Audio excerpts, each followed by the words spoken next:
Untitled. Yep. All right, we good. Okay. All right, so we need answers podcast episode. I'm gonna take a guess. I think it's 94. Whew. And today we got Miss Maya in here Hello. to talk about a lot of things, helping a lot of people, business wise, life wise, all that. Just giving up some good game. We always try to help people get some good gems, get some good jewels to people, as you already know, and get some answers because we need answers about a lot of shit. So we can start. And I'm a girl of many answers. Let's get it. Okay. Let's get it. You can introduce yourself to the people. Let them know who you are. So I am Maya. Also Everything Maya on Instagram. I run Everything Maya, which is a consulting business to help small businesses. And when I say small businesses, like I help like your everyday Instagram businesses try to, get up and running sometimes. Mm-hmm. I help them with their launches, their social media content, their branding, and their public relations work. And then I also have like finance classes where I host to help people get their just regular knowledge on finances, everyday basic knowledge, from organizing their budget to creating a budget. I also do like stuff with moms for millennial mothers who look like me. Okay. When I was having kids, I felt like I was tired of asking my coworkers about simple stuff that I wanted to ask people who look like me. So I created the Mom Tribe. Okay. So tell me how you got it. Well, yeah, tell us how you got into this lifestyle, doing this type of stuff. Yeah, so my background, I graduated from Bowie State University. I also have my master's from Johns Hopkins University in public relations. So my background normally is just by nature is communications, talking to people, business stuff related to branding and advertising and marketing and things like that. So after I graduated, I was like, I'm kind of bored. I've been in school all my life, so I was kind of bored. So I started the business back in 2013. Wanted to kind of take a little break from it, had a baby, and then I was like, all right. I started posting other stuff on Instagram, and people started gravitating to it. So I kind of revamped the business in 2017, where I started doing a little bit more stuff. And then fully launched it again in 2020 during the pandemic, where I really started focusing on really having more clients and helping different brands bring their energy and their fruition to the forefront, so they can kind of get more customers or more sales, whatever they're trying to drive. Okay. So how you figure out your passion for doing that, helping people and stuff like that? I've always been a helper. So I'm a Capricorn, a January Capricorn, because we are different than December Capricorns. I'm a January Capricorn. What's the difference? I would say we did a horoscope episode. Oh, you did? Okay. I want to hear your I would say the difference between a January and a December Capricorn. I would say a January Capricorn, by nature, Capricorns are go-getters. Like, we're like type A personalities. Our stuff got to be in order. We'll tell you about yourself sometimes. I feel like maybe the December category, the December Capricorns are probably a little more, I don't know. I think they're more sensitive than us. Like, they're more emotional. Whereas, like, we got a little less emotions, I think. If that makes sense. That sounds like a bad thing. It's not a bad thing. It's not a bad thing, because like everybody's different, right? So you'll have like your December, I think Capricorns are more so, because emotions are good. Like sometimes I wish I had more emotions towards certain stuff. And that's something I know I struggle with like showing emotions towards certain things. Sometimes it'd be something I should care about, and I'd be like, I just look at it, and then the other person looking at you like, damn, why you don't care? And I'm like, I don't know. So you don't want to sound self-centered where it's like you only care about yourself, but at the same time, it's just like, it is what it is. It is what it is. So I think that's the difference between the two. Gotcha.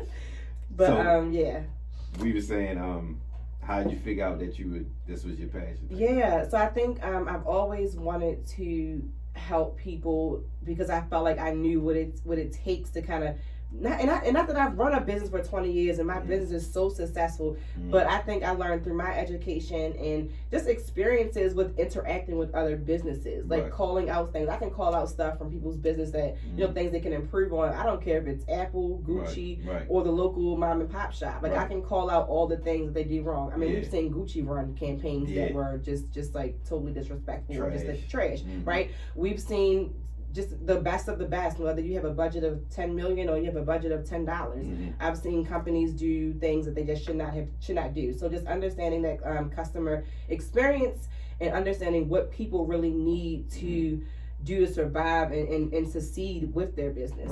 So I wanted to really help people with that because I felt like I knew, maybe I may not have all the answers, and maybe that's why, I'm here today because we need answers, right? We gotta bring it back. There you go. I like that. So I may not have all the answers all the time, but I feel like, with my education, with my experiences, with just my knowledge and what I know, I feel like, 99% of the time, no matter what business I work with, we're gonna win. Okay. Somehow. Okay. So That's what's up. Yeah. So one of the things you shared with me about you work with people on managing their finances. Yeah. So I know as Black people, we tend to. I'm only saying Black people because I only know about us. Yeah, so that's cool. That's what I work with. Yeah. So I'm saying what I'm saying is like I know we tend to fuck up money for the wrong reasons. Yeah. Or, we like to live above our means a lot. It's very common. Right. Very common. So what's like the number one thing that you come across a lot of people like the first mistake they make, the biggest mistake? So I first, and we're gonna make sure we don't forget to answer your question. So when I first started this, I was like, I started posting simple tech stuff, simple, finance things on my Instagram, just like, I was doing my budget one day and I was decided to like record how I was doing my budget. So people was like in my DMs like, oh my gosh, what how do you do that? Show me, I didn't know you were supposed to do this. And it was simple stuff like, pay a bill on time, pay your bill off in full. Some people tell, and I'm big on only teaching what I do and know. Okay. So I don't know. Okay. I'm not like into stocks and all that. Investments and all that stuff. I mean, I think you should invest, but it's not there. So I don't go into doing all that. But what I will do is I call myself like a financial organizer. So like I come in and help you organize your finances, understand how much you make and how much you bringing in. Some people don't even know how much they're bringing in. Some people don't know how much they're paying in their expenses monthly. Some people, and Black women especially, sometimes we just like do. I mean, you may have seen people in your family, whether it be your mother, your grandmother, just like people, like the bills just get paid. We don't know how, but like they just, and I feel like that's something that we're going to always be good at, but we may not go about it the right way. What I really tried to do when I tried to come in and help people with their finances was really try to set them up to understand how much they're bringing in, what bills they have to pay. And I would say that the most thing that I've seen people coming in with a lot of their issues is just truly not understanding how much they're putting out, and then understanding what they need to pay and going and living beyond their means, meaning in like they just be shocked. And the first time I did this class, I do this assignment where I go through, and we did it in person for the first time, I dig through all their purses, right? And I see like, and the shit is, their purses are chaotic. And I'm like, this is like everything in it. Yeah, and I'm like, this is part of your financial being. Like this purse you're carrying around, you might have your cards in there, bills, like all this stuff is in your purse, and it's so unorganized. So how can you be organized with your finances when the thing you're carrying around every day is looking crazy? Crazy. Yeah. I mean, whether it was a Chanel bag, a regular bag, a all bag. they worried about is the outside. All they worry about is the outside. And when I started, when I would do it in class, and it was fun because it was like an engaging assignment, but like I was like, y'all stuff looks crazy. So we would clean it up and things like that. But then I'll have everybody do this exercise where they're writing down their finances, and they're writing down their bills and their child care and all this stuff. And people didn't know that I have a little corner of the sheet where they have to write down how much they make. And people were literally, some people would just start crying in the class. They weren't sure. They definitely wasn't sure, but they didn't realize that they didn't make enough in that corner to pay for the whole list of things that they had. And they were like, Maya, I never knew this. And I'm like, but it's simple stuff. It's simple, right? Yeah. So I'm like, if it's simple, and it's nothing I'm teaching that's like not simple. Yeah, so I feel like y'all are smart girls. These not no stupid girls that was in the class. They just don't take the time to do that part. They didn't take the time to really sit down and do it. They just like, well, okay, the Nordstrom bills due tomorrow, pay it. Right. The such and such bill due this time, BG&E, pay it. Yeah. So it was just like they just were in this paying mindset, and the money was just going. They were never saving. Yeah. Which you got to save something. You don't got to save everything, but you got to save something. For sure. Yeah. And this is this is not only for women, or is it? No, so I love black women, right? So I always help me them. Too. Okay. I love them too. So much. So much. We're so necessary to the culture, aren't we? For sure. So, no, it's not. So I typically mostly have women in my class, but what happens is the men just come through the DM. Okay. They ask me questions, and they may not come to the class, but they were like, "Oh, could you send me this? Could you help me with this?" Yeah. But then I started setting up these one-on-one finance sessions. What we do in the main class is just like broad stuff, right? Right. But then we set up these one-on-one finance sessions where we like really break down everything. So I dig in all your stuff. How much is in this bank account? How much is in that bank account? Yeah. And I don't, some people on Instagram, they charging all this money for stuff. My class only $20. Okay, damn.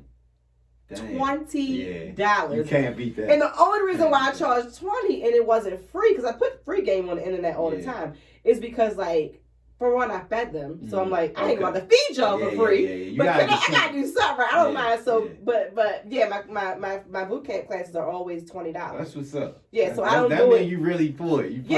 I don't want the money. Like I get my 9 to 5 is cool. I pays my bills. I'm good with the money. So anything I do in business, even with my clients, consultants can charge up to some $1,500, $2,000 a month. Like you have your whether it's my HOA that I'm involved with or things like that, when I see lawyer fees come across or consultant fees come across for our invoices, I'm like, oh wow! So you charged me to send that email? You emailed me and you put a $200 fee on that?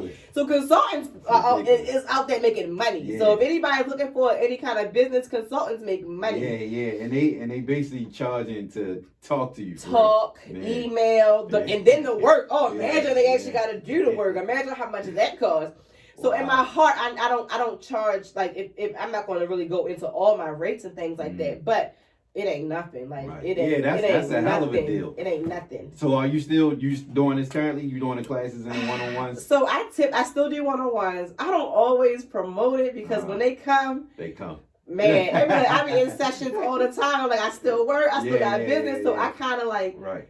Let it. So if you want to edit that part out, you can. I kind of let it come when it comes. Okay. And like I let it come when it comes, and I don't promote it too much because it's a lot because I give each person my full commitment, and when they pay, they don't just go away and they want to come back for a question. I don't hit them with another charge. So like. They always with me along this journey, and when I do those are just $50 because it's more one-on-one than the group classes. But it's just a one-time fee of $50, and that's it. And that's one time. The fee, but you continuously working with them. I keep working with them because they always come back like, all right, I did what you said. Now what's next? So I'm like, all right, cool. I just met with a girl the other day. She went and she had all this money in her account, but owed on a lot of credit cards, right? Yeah. She paid her credit cards off. Mm-hmm. That's the thing people be scared of. Credit score about to go up. Credit score about to go up. They don't want to part ways with that cash. Yeah, and I'm like, wait a minute, you got the money. You got the money. Right. So I try to get people into things like that, understanding like just everything that they see on Instagram. It ain't always what it's cracked up to be. Worry about yourself. Worry about your finances. That's what it is. Worry about your finances, right? Social media. It's the death of a lot of people, man. It hurt to see it. It really hurt to see it. It hurt to see that shit, man. It hurt to see it because. And we haven't been without social media for a minute, right? As far as our age, exactly. Yeah. So we kind of came up with it. Yeah. And I'm like, dang, it's kind of like crack. Like you know, back in the day, your mom or your uncle, so I'm like, damn, look what that did to such. Look what that did to Timmy. Like crack. Yeah, look what that did to whatever. Sean. It is a drug. It's a drug. And I'm looking like, damn, look what it did to Keisha. I'm like, damn, look. She used to be cool as a fan. We don't know. We see some of the effects, but we don't see the long-term effects of it yet because we still in it. So years down the line, we really can see people that really be fucked up. Chasing. Like we see the crack babies now, right? We see the motherfuckers that like, whoa. We see the effects of it. Yeah. We see the broken homes, the effects of the crack pandemic. Like we see and it's the same what happened. Social media break a home too. Jesus Christ, man. We are in trouble. It's the crack and we don't even know it. Nobody's talk about this. We know it. Talk about this movie. We know. Well, that's why you here. You could break like groundbreak something. Like nobody talk about the effects of what it's doing to our mind. That's what your sister was on for. Social media episode. Oh, for real? Man, I saw that one, man. I told you had the wrong sister up in the building, man. Shout out to TZ. Look, 2 questions because I don't want to forget them before we go on. Yeah. So the first one was, have you success stories with the people you help with the finances? Any? Oh my gosh, success stories. Like I told you, I've had people who have, and then when I talk to some of these people, we talk about like what kind of job should they get. I got a job offer. Does this make sense? You know, whatever. I've gotten people who have gotten different job promotions because of the different things I've taught them. Paid off complete credit cards, taking their scores from 500 to 700, and like and it takes time sometimes, but taking their scores, that been able to save money and start to invest their money in different things, start businesses with their money. A lot of people came during the pandemic when their money was hitting the streets, as far as like stimulus checks and all that stuff. All that stuff. But definitely for stimulus checks, when people was getting their stimulus check, they was like, what should I do with it? Okay. Like what should I do with it? Yeah. So a lot of people came then, and I'm like, and I'm real. We're not going to just save all of it. No. Spend a little, save a little. Yeah. So I don't want you just to be saving your whole life because we can't take it with us. Right. So, as long as your stuff is in order. So I would say success stories as far as that would be watching people who truly just, wanted it so bad, and then once they finally were able to sit down and review things that they knew all along, but just didn't apply it, never saw it on paper. I write them a plan, give them action items, they tackle those action items, I follow up, and then bam. Yeah, okay. It goes, they skyrocket as far as what they can do. They finally got the money to do certain things. Yeah. And just really teach some of those simple principles. Let's not spending before you get it. Exactly. Like simple stuff. Exactly. We conditioned to do that as Black people too. Like, because coming from a lot of people that come from households or parents or families that don't know how to manage shit. I told my father his birthday is last week. We went out to eat. And I was like, I was telling everybody, I was like, you gave me a fucked up way of money, thinking about money. Because back in the day, he had money a lot back in the day. And he used to do this thing where he'd be like, you always worried about how much it costs. Don't worry about how much it costs. I took that with me for a long time. And it was like, that's the thing, because we learned from our parents or the people around us. So, a lot of people don't know that financial literacy part. And that's why I think it's important to learn. They need to teach that in school, too, because we don't know. Like, we just don't know. And I tell people, when they come to my class, don't hold on to, because Black people, we like to hold on to information, too. Yeah. Where you get your shirt from? They're like, they don't want to tell nobody, right? They don't want to tell nobody. Right. So it's like the first thing I say when I start class, 1, I ain't gonna teach y'all nothing that I ain't do myself. I'm not one of them. And then 2, do not hold on to this information. No, tell your friends. You can't. Tell your children. Yeah, as you should. Tell your children. Because my mother used to tell me money don't go on trees. So mine was kind of the opposite from you. Yeah. Mommy was like, money don't go on trees. Like, what you about to, Yeah. So we had to really, really work hard. And I thank my mom, because a lot of the things that I was taught came from her. Not my father, my mom. Okay. So she was able to teach me those things. So I think that, like, if you are able to teach your children some of these financial literacy things, whether the school's going to do it or not, because we know we can't leave it to the schools. No. Teach your children the simple concepts of paying bills on time and working hard for it. Right. I used to run home and try to get like, look my report card, look what I got. She might slide me something. And it would make me want to work hard. And I played basketball. Like, I would score, 20-point games. Like, all right, what you got for me? What you got for me? I put it in. Like, what you got for me? So, working hard, I think, and instilling that in our kids is important too. Yeah, absolutely. That's what is. That one of the main lines I've been saying since day one on this show is, you must teach what is taught. Yeah. Whoever teaches you something, you gotta teach it, because it don't help nobody keeping it to yourself. And somebody taught you, so it's only right to teach somebody else. Yeah. We try to hold on to so much for information. For no reason. And I'm like, I would hope maybe there's another Bill Gates in the world, or Steve Jobs, but I don't know. might not be another one. So why are you mad? It's gonna be 2 of you or 3 of you. Can't we all do it? It's enough for all of us. It's enough out there for all of us. And I just don't believe that you about to, go to the moon. I don't want to stop you, but you probably not with your information. So share it. So share the information. You're probably not. Yeah, you're probably not. You're probably not. I'm telling you, I'm not the first business shit on consultant. their dreams like that. So I keeps a dream. I'm a dream. I can be a dream. That's another thing. Okay. People not dream killers no more. Right. They pacify you. What you mean? Explain. So people don't tell people the truth. Okay. They lie. Okay. They lie, Mook. They lie. They tell people like, that's a good idea. No, you should do that. And I'm the one to tell you. Okay. No, I get what you mean with that. should not. But you ain't gonna tell nobody not to go after their dreams. Yeah, go after your dreams. Yeah, go after that. Go after your dreams. Go after your dreams. But but be realistic. Yeah. True. True. People, but normalize also being honest with yourself, for sure, and your friends and everybody else, and things like that. Be honest. If your friends or the people close to you ain't honest, then they ain't gonna take it from nobody else. No. But the point is, if you know something, tell somebody. Don't feel like you got the secret to being a millionaire. You're not gonna tell nobody else. That ain't cool. Yeah, that ain't it. So you also talked about balancing business and handling your work. Ooh, how you feel about that? That's a good one. And it goes. Damn, this Instagram is a killer, man. it goes back to some people balancing a business is hard. Mm-hmm. Like I see a lot of people on Instagram. They reward themselves for the most minute, littlest stuff, mm-hmm. right? Like. You would think they got it all together. The business is thriving. They at brunch every week. They at the happy hours. They doing the hookah. All the show stuff. And I'm looking like you ain't posting on your business page in 8 days. Yeah. You ain't shooting no content. You ain't updating your web. You're not putting in your work. Right. And then when they go do one little thing, they think they didn't just celebrate. Man, what? They didn't just did it. They didn't just hit the gold mine.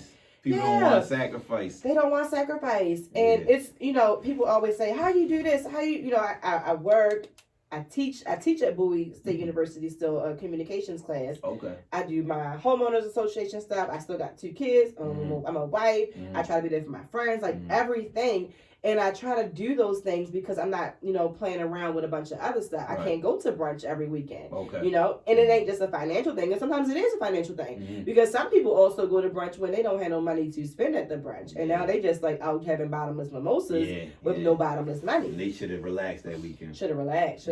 So it's like, I think balancing business, really understanding what your priorities are for your business, long term, short term, and then breaking them down. So you got these goals, but now how are you going to attack them? Yeah. And I had put that on Instagram one day as far as breaking down your goals into digestible tasks. So daily you got to work on your business. Your business is not a 4-day-a-week business. It's not a 3-day-a-week business. It's 7 days. Yeah. Now while you don't got to put in the same level of work every day, do something you got to do something. You checking emails. You just can't just go away from it. Yeah. And can you take a break? Do I mean you got to work 7 days a week, 365? No, I'm not meaning that. But you can't just be walking away willy-nilly. And they walk away a lot. Yeah. And it's just they don't just put in that work. Yeah. But that's how you know who really in it for what they in it for. Yeah. You got to have a passion for stuff. And if you don't, it'll show. Yeah, it'll show. If you want to do it just for show, you see it. Yeah. And it don't last long either. It don't last long. It don't last long. Yeah. So basically, with that being said, it's just about managing your time with your life and your business, but making sure you stay on your business. Yep, and even if you don't have a business, everybody in and of themselves is a business. Here's what I'm saying. Yeah. You got a house, right? Or you got bills, unless you just casually living the Fresh Prince of Bel-Air with no cares in the world, and somebody taking care of you at these grown ages we are now. I doubt it, but everybody got something to manage. Right. So no matter what it is, whether it's your household, your family, your children, something. It's something for you to do as far as keeping your stuff. Your stuff and your finances, your stuff, your situations in order. Yeah, for sure. And then you also said something about investing in your business. Yeah. How you feel like? So I got a question for this. When you say investing in your business, so for the people what about people who want to get a business started, but they feel like they don't have the money to start a business? So if I guess you could pick I don't mean to cut you off, but I guess you could pick a certain thing where you know, like, you don't need, or you can do this without certain. Because I think a lot of people, that's the first, they have an idea and they just be like, oh, but I ain't got the money, so they just fall back, or they be like, let me get this money to do this. In all reality, sometimes you don't even have to get the money to do that. It's stuff that can get you the money or things like that. So when I first started my business, restarted in 2020. So if you do a service, that don't cost no money. So like that don't cost no upfront money. So if I help you for something, that's my service. Then I didn't have to put out nothing to help you. I mean, hopefully you got an iPhone, because it's a lot of things that could take place on this iPhone as far as what you can do as far as to make some money in terms of me being able to help you, whether it's with social media help, any kind of consulting type of services you can always do without having any startup money. You only need startup overhead when you're trying to start a business, such as like you trying to sell clothes. Of course, you got to get your clothes first, but you'll be surprised how much one bag of clothes costs in terms of like a boutique business. You get 6 items for maybe $200. Next thing you know, you bust it down, you sell it, you made your profit. Start with those 6 items. Don't try to go. They try to go out and buy the whole inventory. Work your way up. Work your way up. So if you got a business where you trying to, I don't know, rent party supplies out. Buy the first 2, right? Rent those out first. Use that money and then rent some more until you start building your inventory. Then you can start doing, building more things. But then as you're making your money and your rental money, you already paid it. So now that one item you're renting out is making itself 5 times over once you rented it out 5 different times. Focus on the build up versus like this long term type of thing. Don't lose sight of the long term. But some people just want to be so successful. They go buy the storefront, the clothes, and I got this, I got that. You'll get there. And you haven't even really promoted yourself yet. You haven't done the little baby steps it takes to really like get your name out there for someone to want to buy an item from you. But you just you threw yourself into the business. So I think as far as like having startup money, you don't always have to have a lot of startup money for certain businesses. But learn how to funnel your money, and then making sure that you can actually have some money to re-up on different things when the time comes, once you build upon some of those successes from selling smaller products at a smaller quantity. So if say if a person listening to this and they want to do something, like I know a lot of people go through this thing where they like, I don't want to work for nobody, but I don't really know my passion. I don't know what I want to do. You just brought up another topic. All the bosses. Let's go. No, man, how much time? Man, we can't be here. We can't be here all night, boo. We can't be here all night. Let's get it. What you got? So you said the bosses. So hold that. What I was saying was for the people who don't know their passion, but they want to make their own money, they want to live by their own rules type of thing. What is something that you feel like do you have an idea of something that you feel like somebody could like try this? Go with this, maybe. You'll get it to try. I may not have an answer for that. See, the reason why is because I'm a firm believer of going after something you're passionate about. I'm too. That is when it will be very, very successful. And your will, your dedication, your commitment, your drive is all there. So all you're doing is putting a monetary situation around it. You already was interested in it. Now I can make some money off what I'm interested in. You believe in Let's it, so do it. Give it your all. And you know about it. You ain't no lead time of trying to learn it and things like that. So I'm a firm believer of somewhat having a passion and giving a liking to something. It got to stick. You don't just one day wake up and say, like, I don't do hair. I've done my hair. It's another thing. A lot of people do one little thing and then think they become and that's the dream killer part. I think that's the Capricorn in me. Gotcha. I see what you mean now. I see what you mean. You did your hair. You're not a hairdresser the next day. You can't do that. But that comes from seeing and following. Well, I ain't gonna say following, but you seeing it's just like for women like doing hair, like, okay, this is a way to get quick money. Now selling clothes online, that's a way to get away with quick money. What else is it that's popular? Dessert businesses.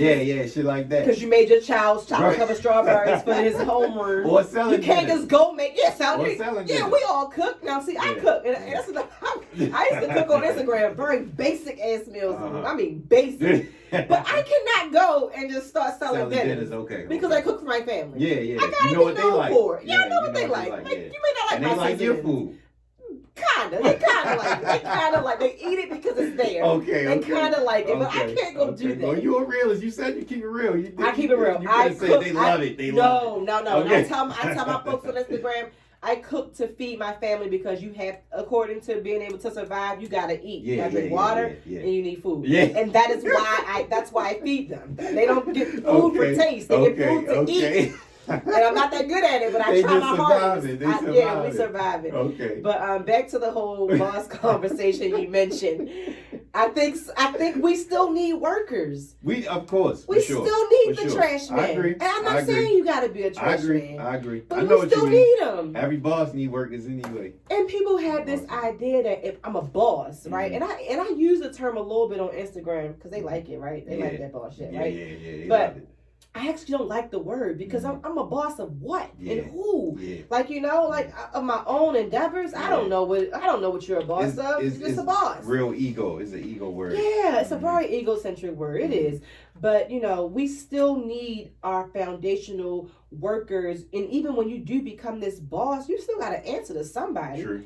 Because last I checked, we don't own many farms and things like that, and things where as though if you own a store or you own a restaurant, we still got to get our stuff from somebody, right? Or if you own a boutique, you still you get the clothes from somewhere. Listen, China. The back of our iPhone say China. Yeah. So all the stuff is coming from. So you're not really like a boss because you're not just like the top of the top, where it's like you just a monopoly and you just running stuff, right? Yeah. You just not like Elon Musk. Maybe he's a boss. He got a lot of money. Maybe he's a boss. But he white though. The white people is a different story. It's a different story. They get shit handed to them a lot. That's a whole nother story. Oh, that's a whole nother story. But go ahead. This is why podcasting is so crazy because the topic come and they just flowing. That's why I told you conversation. But like, go ahead, though. As far as what we're giving, and we always 10 steps behind, right? Supposedly, until we make our come up. And it's like, that's why the financial literacy is so important. And things aren't handed to us, so we still do have to work. Your children still do have to work. We still have to grind it out. And when you've seen how they even do Kanye in a sense, like they just he wasn't welcome in that fashion world. Excuse me. He had to fight his way through that. And with resilience too, because he could have said "fuck y'all" along the way. And I don't know if you watched this documentary. I love it. I love it too. I love it. It was just so nostalgic watching some of those clips and stuff too. But like he never gave up in so many different parts of his life where he could have. Whether it was the music, the fashion, things like that. Nike told him no. He told Nike, "Kiss my ass, I'm out." Things like that. So it's like putting that same, foot forward in life. I just think it's something that we need as Black people because he didn't even get it handed to him. Yeah. And he was up under Dame and Jay-Z. But you see what I said about the upbringing. You see how his mother was. His mother ain't Mother was the shit though. And she gave him all that motivation and encouragement and made him feel like he was the ass. It didn't stop him. It was rapping the lyrics too. Wasn't she? Donna was like, "What's up?" Beautiful moment. Beautiful moment. Yeah. Beautiful. Yeah. So I think as far as that, I think putting figuring out ways in which we can make money for ourselves. So whether you do a business or you work, it's still fine to work. It's okay to work. I still work. I want all the money. So until my job makes it so crazy that I can't do both, I'm gonna get the check. I'm gonna get that check. I'm gonna get all of it. If I'm gonna start another business, I want to buy a house and rent it out. I'm gonna get it all because the 9-to-5 money is cool. It come with benefits. I can take time off. I'm too stressed. Okay, I'm not coming in today. I'll let y'all next week. It's cool. Why not? Right. Take it all. Right. I want people to get out that mindset, but trying to kill people who want to do one or the other or both. Yeah. A lot of people do what they want to do. Yeah, true. I agree. Yeah, a lot of what they want to do. I agree. I'm with that 100%. Business and friends. How do you balance? Because I know friends can be they can be a pro and a con to your business. They can definitely be, I think, a pro and a con. Because sometimes, no matter how friendships are, and whether it's a friendship where it's like your best friend, a coworker friendship, with I think friends by nature sometimes create unwanted. Friends can create unwanted jealousy, unwanted just comparisons when. if anything, if we don't leave with anything I mentioned, besides how important financial literacy is, if anything I mentioned, we walk away, worry about yourself and do what's good for you. Don't compare yourself to your friends. That's the in business. What is it? The thief of enjoyment. Is that the saying? Something like that. Comparison is the thief of enjoyment. Yeah, something like that. That's it. Yeah. If not, if that's not what it is. That's what it's going to be. That's what we made it. Coin. It's coin now. Coin the phrase. So it's like, if you focus on yourself and what you got going on, and not really worrying about what your friends have, or but also being a supportive friend as well. A lot of people, and they always ask me like, how you kept your friends all this time. I had some of my same friends from middle school and high school. Most of your friends, they kind of in the same, like, same y'all in the field, same type of, same, interest. Like-minded. Like-minded. That's a big thing. I ain't mean to cut you off. Yeah. That's a big thing, like, being around people. If you're doing one thing and your friends is doing a total opposite, or they don't see your vision, a lot of times they can bring you down. It's hard. Because you're wasting time still trying to invest in that friendship when y'all on two different wavelengths. Exactly. And that wavelength, not everybody can't go. Right. Everybody can't go. And it's cool. We just gonna have to be a friends from a distance. Afar. And that's fine. I still love you. Yeah. Your child's birthday party, I'ma still be there. Yeah. But we may not be able to kick it the way we used to because my priorities change. I'm on some different type stuff. I'm on some different type stuff. Yeah. And that's all right. You gotta learn when, separation is not a bad thing. Right. And that's with anything, Yeah. with relationships, with your significant other. Yeah. The only people we really can't separate from is our children. True. And I guess that you wait till 18, you can. Yeah. But besides that, learn when to separate. Learn when it's time to go your separate ways with people, jobs, everything. That's always a battle. It's always hard. It's hard. Until you get tired of it. Until you get tired of it. But we might as well go into that because that was one of our bullet points. What was it? Relationships. Oh, relationships. Relationships. That was a part of what you just said. Oh, man. Yeah, relationships. My take on relationships.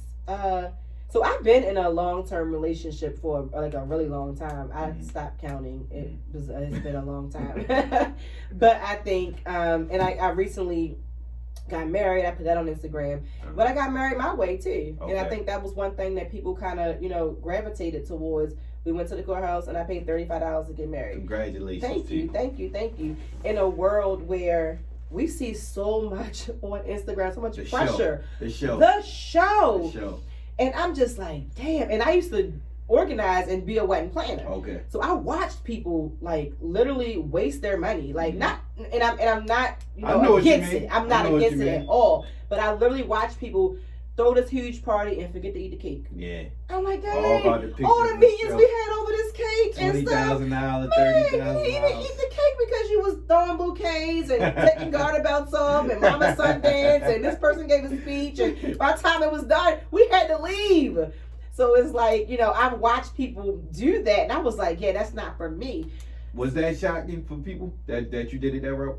I think it was. Well, for one, a lot of people thought we were already married. Okay. That's another thing. Okay. Like Instagram, Assumption. they just assume, which is cool. Yeah. It's okay to think that. But don't put that on me because you're putting pressure on somebody that you don't even gotta have. Right. So a lot of people are like, Dad, I thought y'all were already married. Because what we formulated was a marriage-like relationship and family bond, right? So you couldn't tell. We were together. You saw me. You saw him. Kids, we could have been co-parenting or some people knew, right? True. In a really nice way. True. But I think as far as people, I thought that was something that I wanted to do, which was not waste a lot of money. We already had the house, we already got the kids, so we already doing it out of order in a sense. Yeah. So why go spend and feed all those people?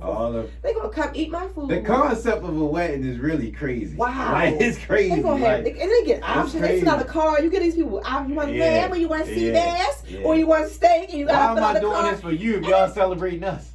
Man, I gotta feed you. You get to get an open bar. Yeah. Y'all should be paying for it, actually. Everybody should buy a ticket. You got me thinking I ain't never getting married. I ain't had no big wedding. Man, in a big wedding. I got courthouse. I'm with that. $35. And it's easy. It's really convenient. You don't gotta mail nothing up. Everything get done at the courthouse, and you just walk away and y'all and heavenly bliss. Yeah. So I think as far as relationships, I think people should do what works for them. I agree, definitely. And that's probably. We keep going back to that in every aspect. Yeah. Do what works. Yeah, and I was going to say, because that's that Instagram social media shit too. Imagine how many weddings wouldn't be weddings or as big as they were if it wasn't for social media. Man, I think I only been to like before social media. I probably been to the only ones I've been to. I was a kid. Yeah, I don't think as far as me personally, besides the weddings I've like done as an event planner. Yeah.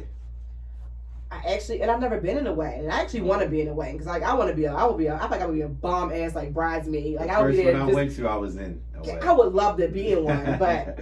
No, so I just feel like, with weddings and things like that, it's so expensive. So it's like, just do it your way and roll out. I think that works. But if you're looking at like relationships and comparing them on social media, as far as like celebrity weddings, and I feel like now it's like people are competing with celebrities. Yeah, like, you can't compete with that. Realize they have endless money. Exactly. Or even endless opportunities. They got connections all over. Wait, so they might not even be paying for the wedding for real, right? You go on I'm sure how many weddings we done seen Kim Kardashian had. You think she actually had to pay for them? You know what I'm saying? So she ain't come out of pocket with nothing. Man, that's what I'm saying. The sponsorship. That's a losing battle.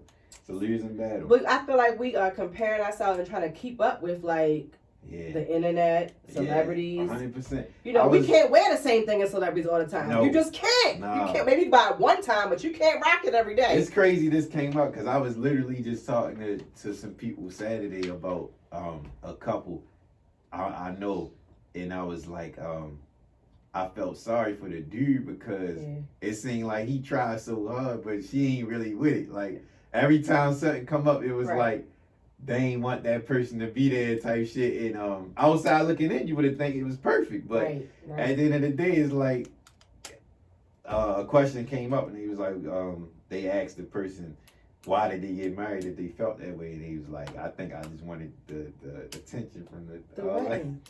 And that type of shit scare you. But they really do say that like the attention that you get from like social media and the number of likes you get, like your endorphins like really go up as if you're being high. You're like it emotionally and like physically does something for your body. Like it makes you feel good. Like you're like, in this euphoric space. Hey, it's real. That's real. It's definitely real. It's real. It's real. It's real. Yeah. So, talk about the Mom Tribe. I seen. Yeah. I know you had the one event that I remember you posted. The party recently. It was, but no, before I think all y'all had like strollers and shit. Oh yeah. We had the strollers. That was the mommy walk we did along. It was like maybe before the pandemic. Okay. So a lot of things kind of slowed down once the pandemic, because we used to get together a lot, and I do want to hope to get that back up and running, and we used to have events like monthly. So with the Mom Tribe, like I mentioned before, like I really wanted to build a community of like-minded Black women. Okay. So there were so many, like I said, like at work, the white women, they would be talking about going to yoga, and I put on my website like I like yoga too. Like that's one of my things I put on my website. Like I like yoga. I like walking in the parks and play dates and things like that. But it was like everything was more so in my opinion at the time when I was having my first son Lincoln, everything was really focused around like white people doing it, and this was like it was a white thing. Stigma.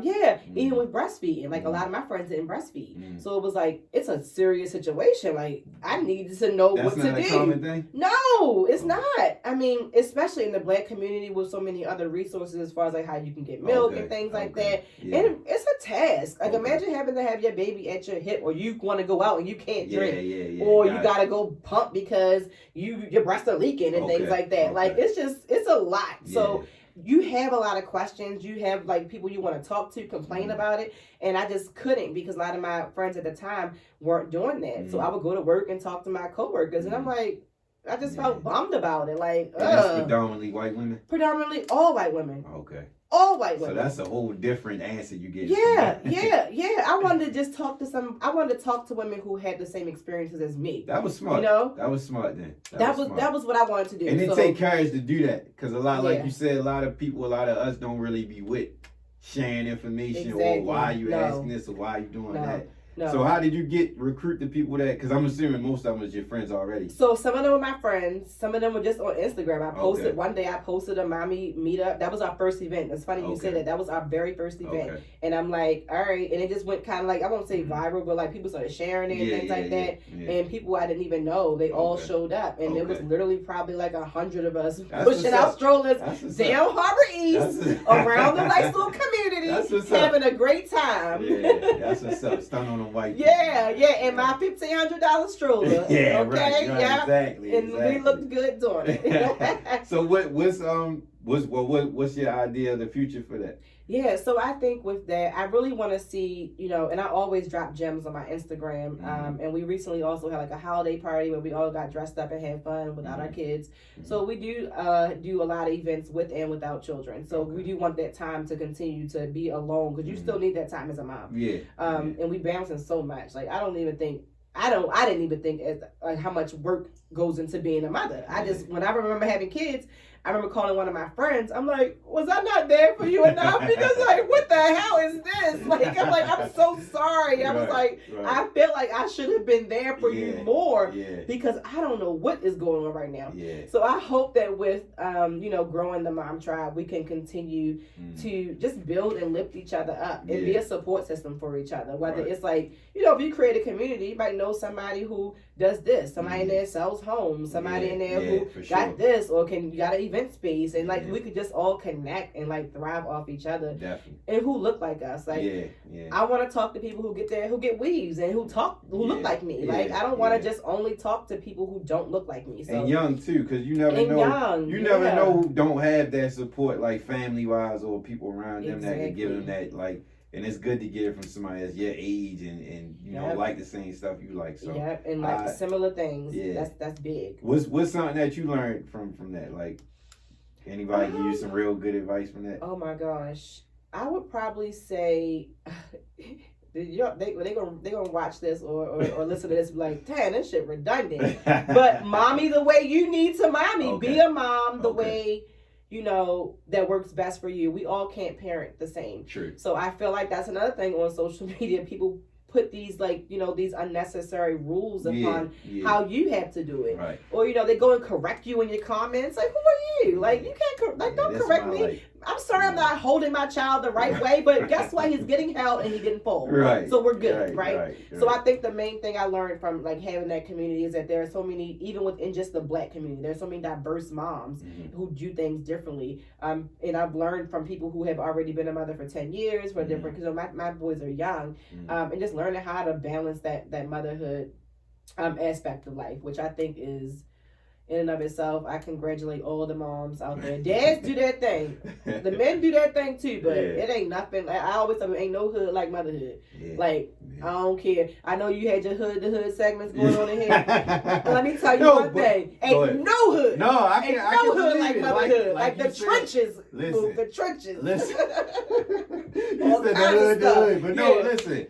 I say this often. I don't know if I said it on here, but talking to women, and then conversation about this stuff, like I tip my hat 100% to great parents. Period. Adults, I mean parents and mothers especially, because mothers got to carry that baby. Like I remember one time I was talking the woman that I thought I was going be so serious with. I was talking about having kids and shit, and I was like, I want you to have a water birth and all this other shit. I'm reading shit. This just talk. It wasn't even like about to happen or nothing. And then when she started breaking it down, like all the effects of this and all the effects of that, this could happen, this guy, I was like, damn, y'all really go through a whole lot of shit. Like baby really, comes it's like a whole nother life. A life, right? It's crazy. Like that's why you gotta tip our hat to women. You gotta give them the ultimate. Ultimate respect. Y'all get crazy, but ultimate respect. Ultimate respect.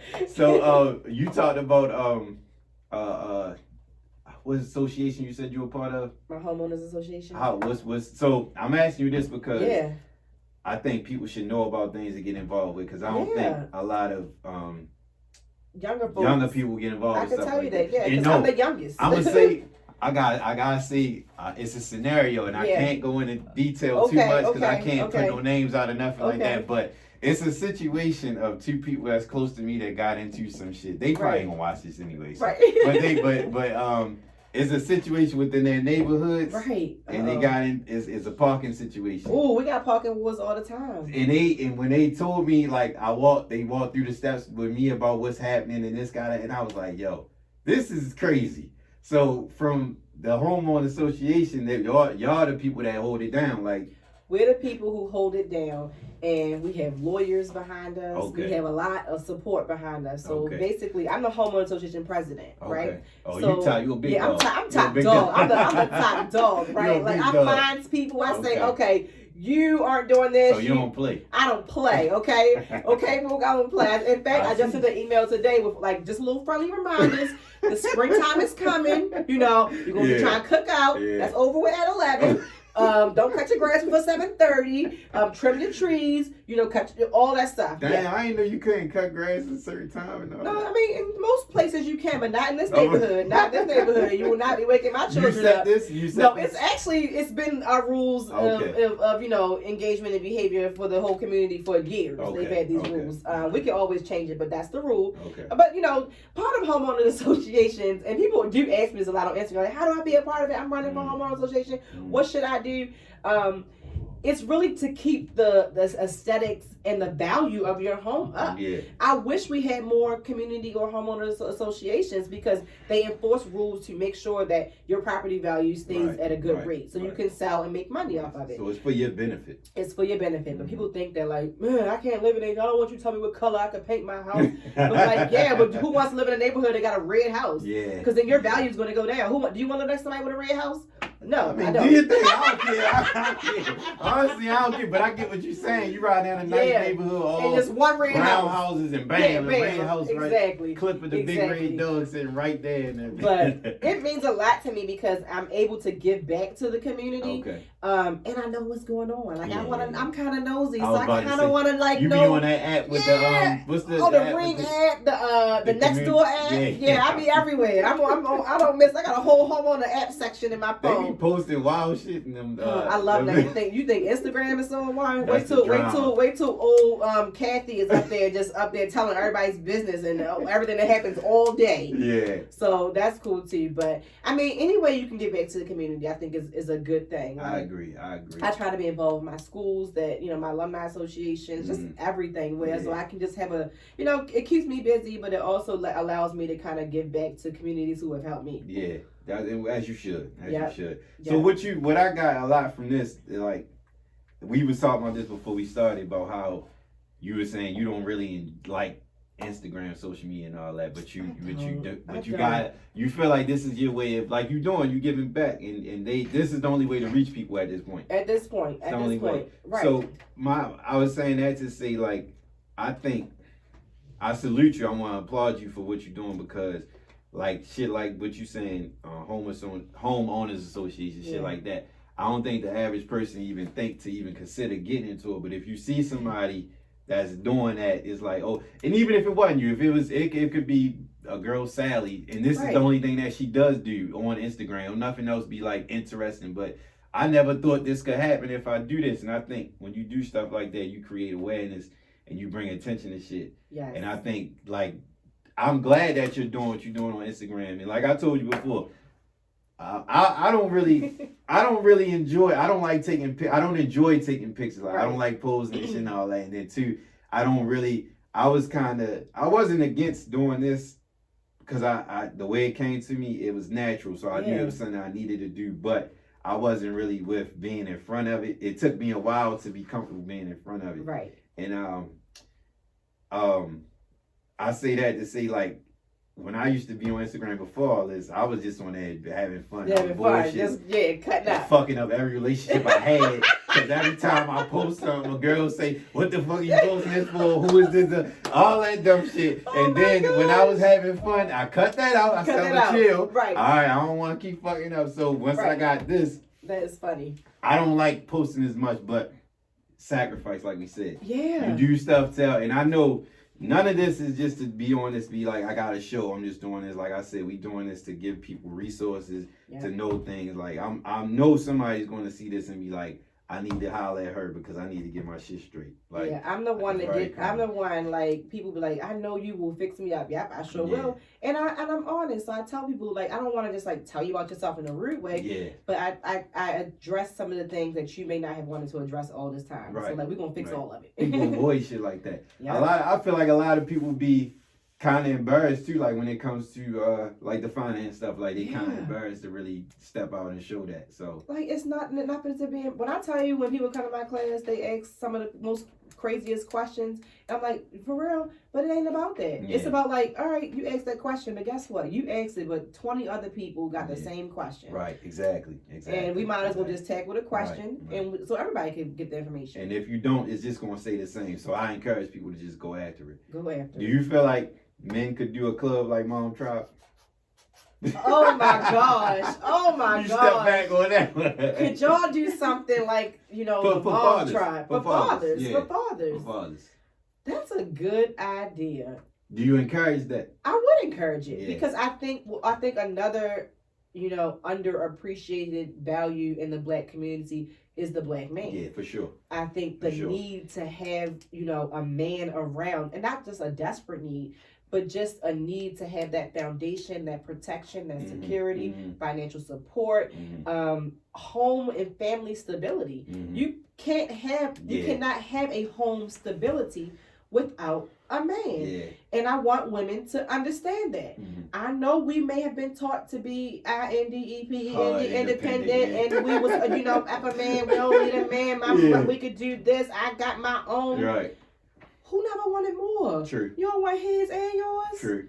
So not just the fact of just the monetary value behind it, but just the foundation you create for your children. And I think, that is something that is undervalued as far as creating Black families. Because when you create Black families, that's when you really become a threat to society. Yeah, for sure. They don't like that. Strong they don't like family. that. No, they don't like that. That's something to be scared of. That's something to be scared of. And I was just having a conversation with my husband the other day, and I was like, how come every time when somebody, we on Instagram, and like even like the Supreme Court justice who's trying to get nominated, the lady. Yeah. So I'm like, how come every time everybody's a first this or first that, the Black first, they never have a Black family? True. Yeah. She married to a white man. And that's what they brought up. It's married to a white man. All the people they picked be the ones that, Because it's something about the Black family. Too strong. That's a good point. It's too Black. Good point. They don't like that. Good point. So I sit here and I'm like, those are the things that I'm like, my kids are Black, and no matter what they look, her kids look Black. So when they go to school, they Black kids. Right. They not white kids. They not having Kim Kardashian kids. They're Black kids. Exactly. Their hair is Black. Their skin tone is fairly Black. Like they're Black kids. So we're gonna dominate anyway. Yeah. So when we dominate, coming full throttle with like the Black man, the Black woman, the Black kids, the Blackness, it's a threat. So those are things that we have to build upon. For sure. I think to create that foundation and that generational wealth, because it starts with the family, and you're able to pass things down like that house. Right. Anything you could pass down. Getting our finances in order as far as life insurance policies, things like that. Just being able to pass those things down, and if not, you just even passing wisdom down. Yeah, that's most important. Yeah. So I think it's just really important to create those Black families. I agree. So if you asked about should the men create something like that, you damn right. Yeah, so and be that brotherhood for each other. Yeah, because I had one of my early episodes was fathers raising kids on their own. Yeah. And that was one of my, I felt that conversation. I had about 4 fathers in here talking about that. So very important, very important. Important. 2 more questions and we gotta wrap up. Alrighty, I want to know, we talked about social media and the impact and people having assumptions. You feel like a lot of people put some kind of assumptions on you and your life because of what you share with Instagram? Yeah. I mean, sometimes I think, well, obviously I told you that people thought we was already married. That wasn't true.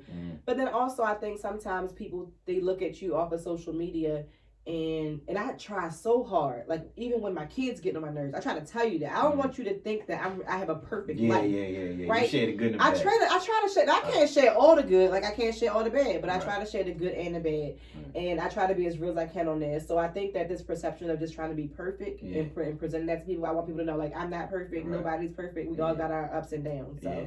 I can imagine people being like, it's crazy. Just thinking they know everything when they don't, man, right? It's crazy. Last question. You got Okay. anything you want to share? Any motivation? Any tips? Anything you want to just give people a gem? Something.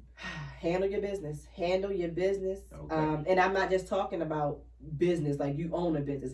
Handle your life. Okay. Handle your business. Live the way you want to live, but also understand that like you just can't be living free willy. Like you gotta handle your affairs. Some structure. Show up, and handle, like, knock out stuff daily.